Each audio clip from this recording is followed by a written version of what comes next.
Welcome to a new edition of the Neon Jazz interview series with Kansas City Jazz Trombonist, Bandleader, Arranger, and Educator Marcus Lewis.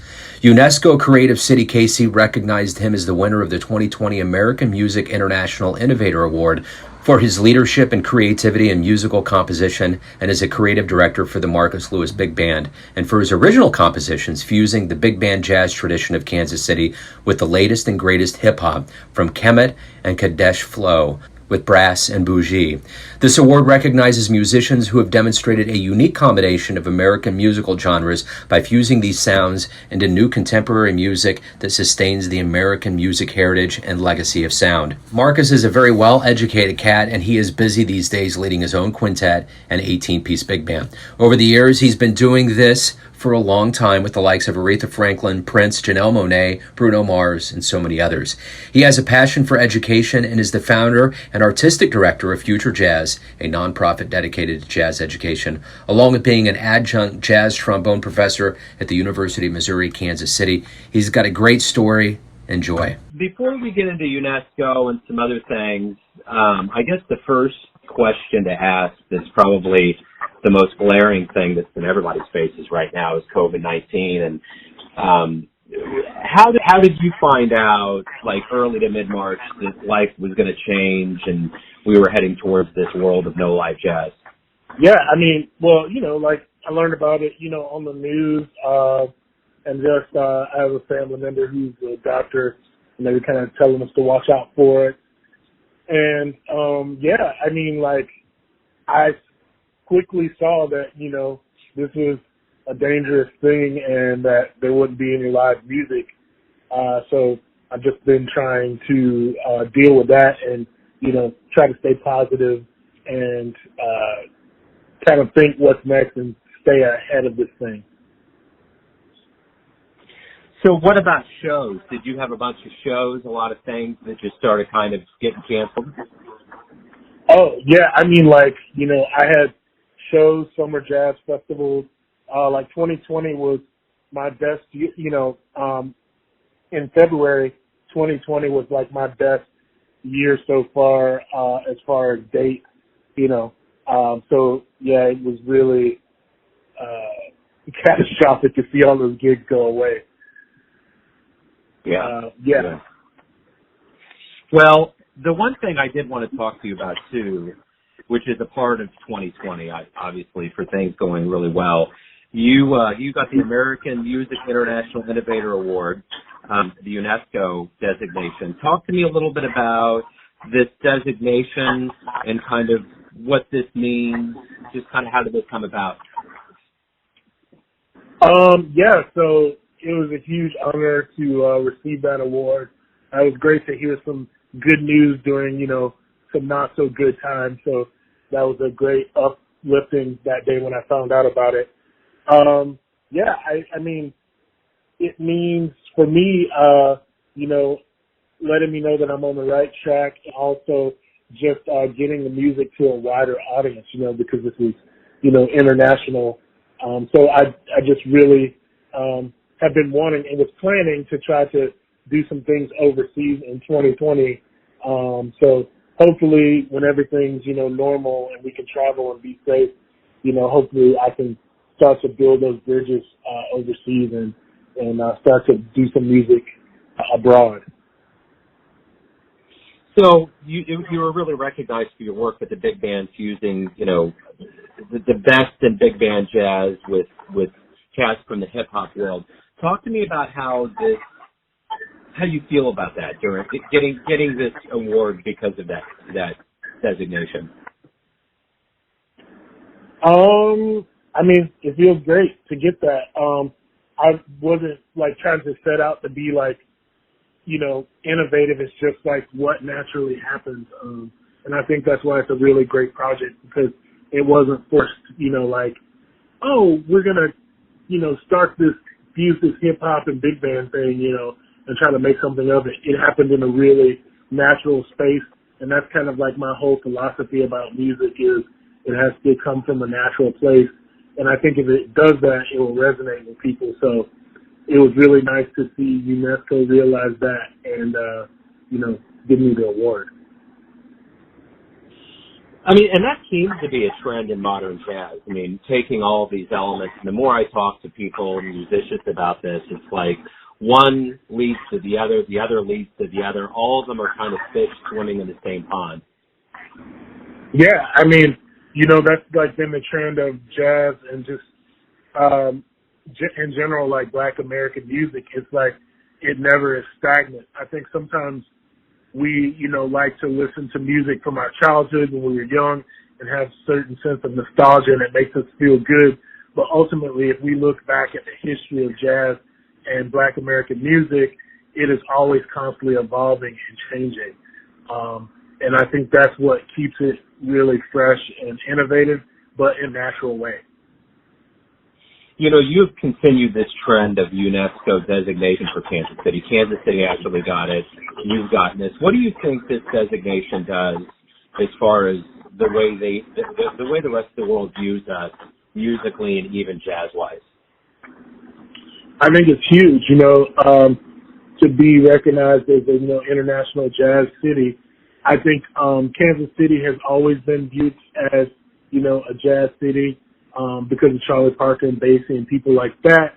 But to have it on an international scope and let some people who may have not heard of Kansas City know about it, I think it's huge.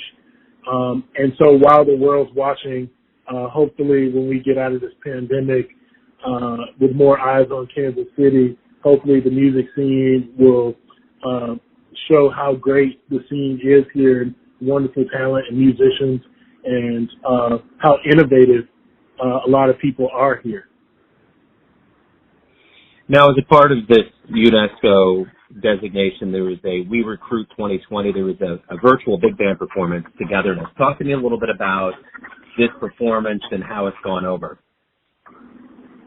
Yeah, it's been really well received. I wrote that tune. It initially started out as like I also have a quartet and a quintet. That initially started out as a quartet tune that I would play on gigs, and it was just to promote people working together, which I think is really important, and to realize that people are different, but we have a lot of similarities, and we should really focus on those to bring us together. And the piece, the chorus is just simply togetherness.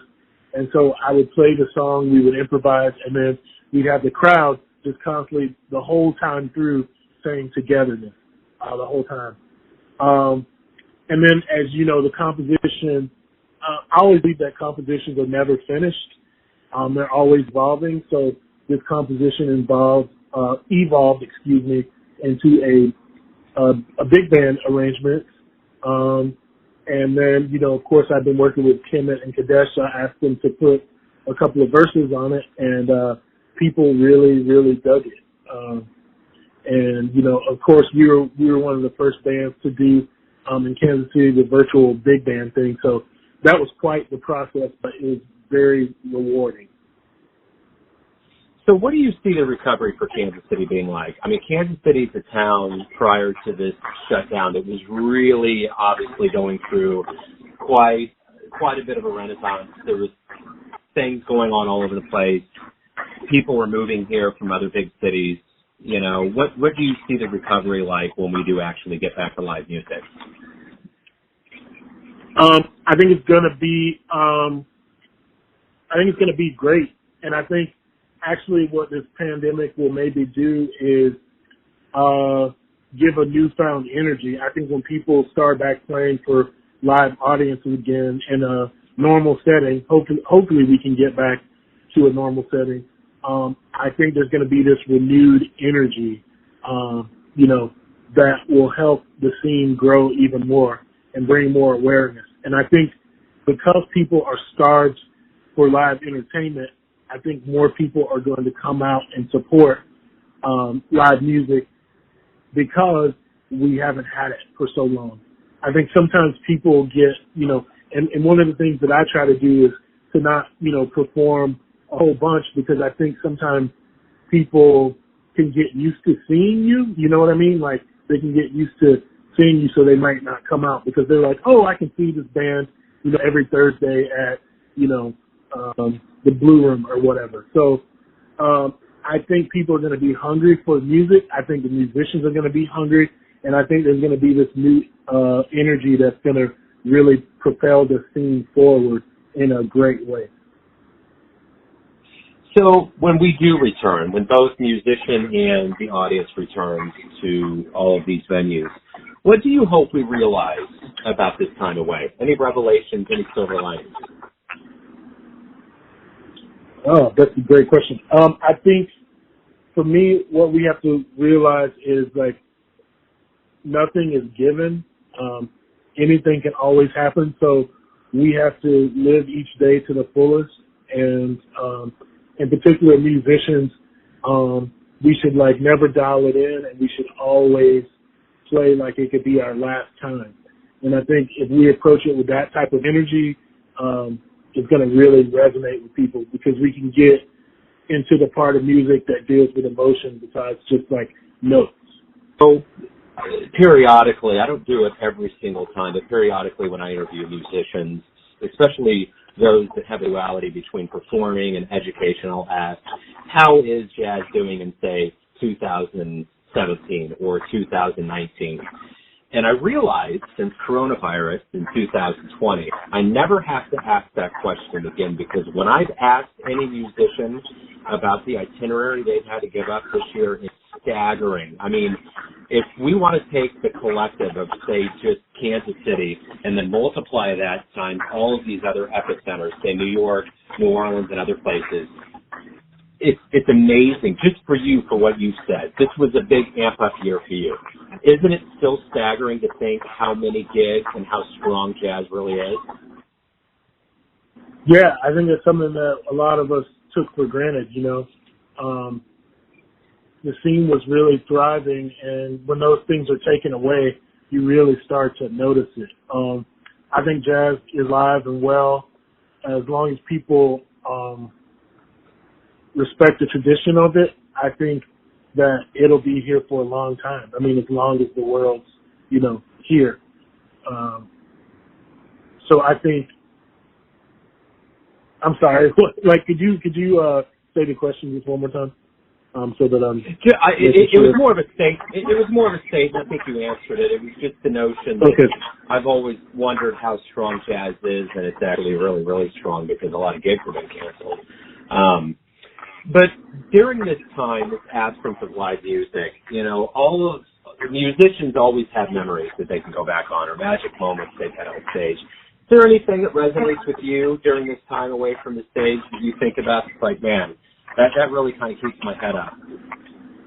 Yeah, I mean, just performing. I have a pretty lengthy career.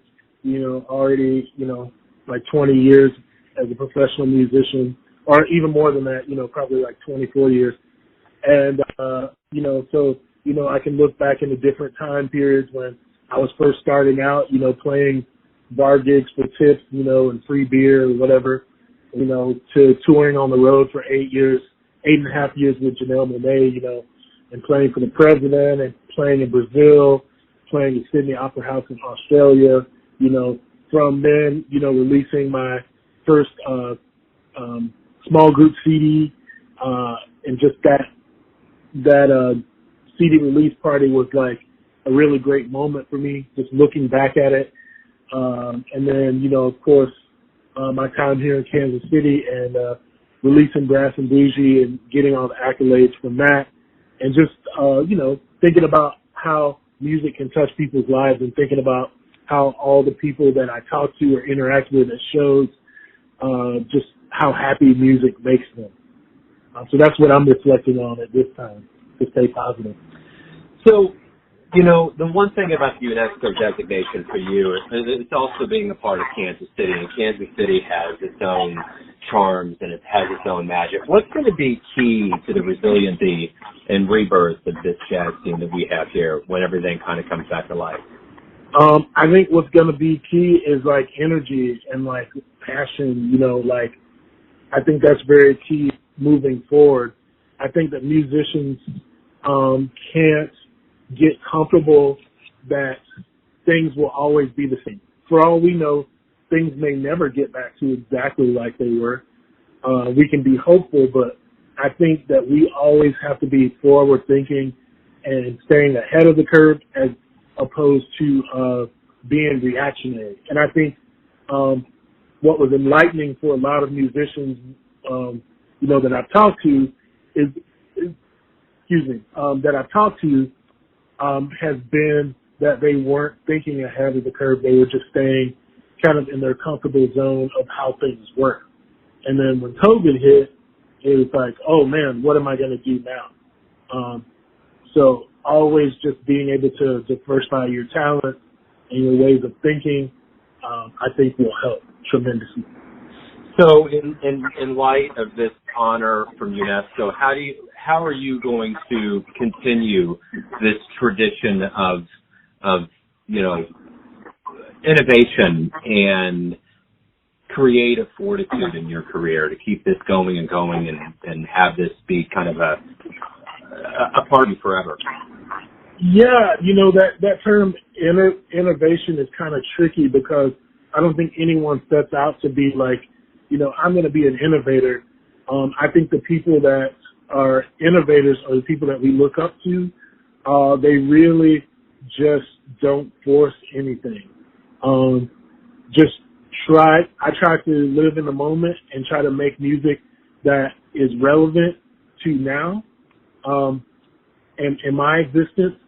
And I think that is what is important. And hopefully, if you study your craft enough and are honest yourself, you will make music that's relevant to now.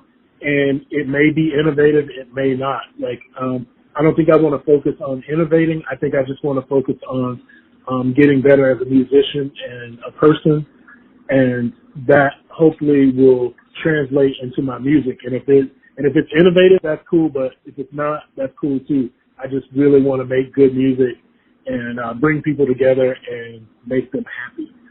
So hopefully, with a UNESCO nod for Innovator of the Year, I think that hopefully the music can reach a broader spectrum now, people abroad, So that's what I'm really looking forward to with that.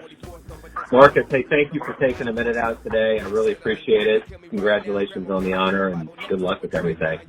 Yeah, thanks, Joe. Thanks for thinking of me. Really appreciate it. Thanks for listening and tuning in to another Neon Jazz interview, where we give you a bit of insight into the finest cats in Omaha, Kansas City, and spots all over the world, giving fans all that jazz. And thanks to Marcus for his time, music, and stories.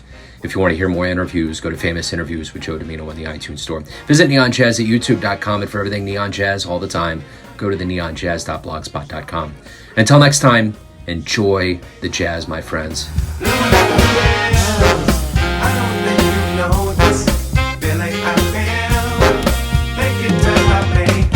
And that's for real. Neon Jazz.